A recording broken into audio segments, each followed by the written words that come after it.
Alam niyo, may isang kwento sa Biblia na para sa akin isa sa pinakamasakit pero pinakamagandang larawan ng pag-ibig ng Diyos. Yung kwento sa isang propeta na si Hosea at ang asawa niya na si Gomer. At kung makikinig kayo sa kwentong ito, baka makita niyo kung gaano kabuti ang puso ng Diyos sa mga taong paulit-ulit siyang sinasaktan. Isipin niyo to, isang araw, kinausap ng Diyos si Hosea at hindi ito yung typical na utos. Hindi yung mangangaral ka o pupunta ka sa ganitong lugar. So ang sabi ng Diyos sa kanya, Hosea, pakasalan mo ang babaeng hindi tapat. Mahalin mo siya.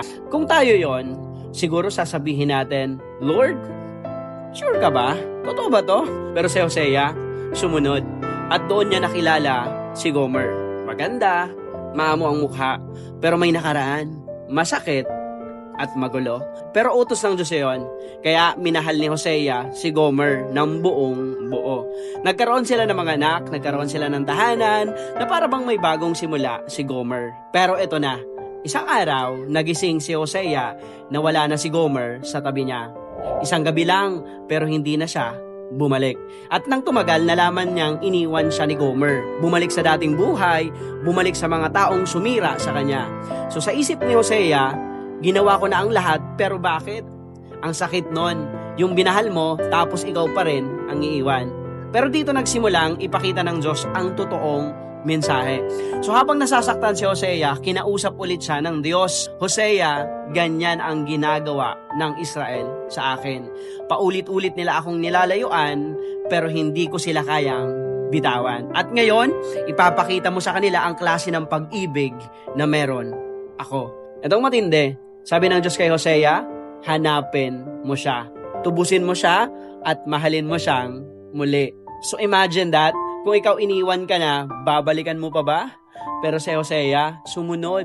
Hinanap niya si Gomer sa madilim na kalsada, sa mga lugar kung saan basag na ang mga pangarap ng mga tao. At sa isang sulok, nakita niya si Gomer. Pagod, marumi, wasak na para bang wala ng halaga. At itong mas masakit, ibinibenta siya.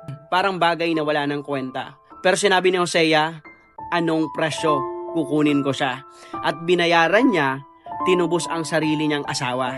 At sa harap ng mga tao, dahan-dahan niyang kinuha ang kamay ni Gomer at sinabi, umuwi na tayo. Hindi kita iiwan, mamahalin pa rin kita. At dito ko nakita ang tunay na mensahe ng kwento. Tayo si Gomer, tayo yung paulit-ulit na lumalayo.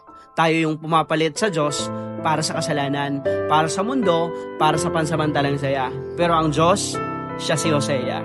Hindi sumusuko.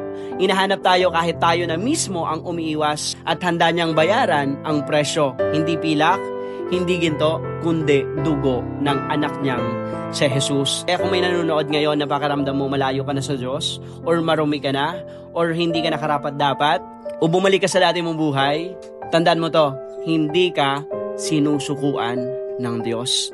Hindi siya napapagod, mahalin ka. At hindi siya titigil hanggat hindi ka nakakauwi.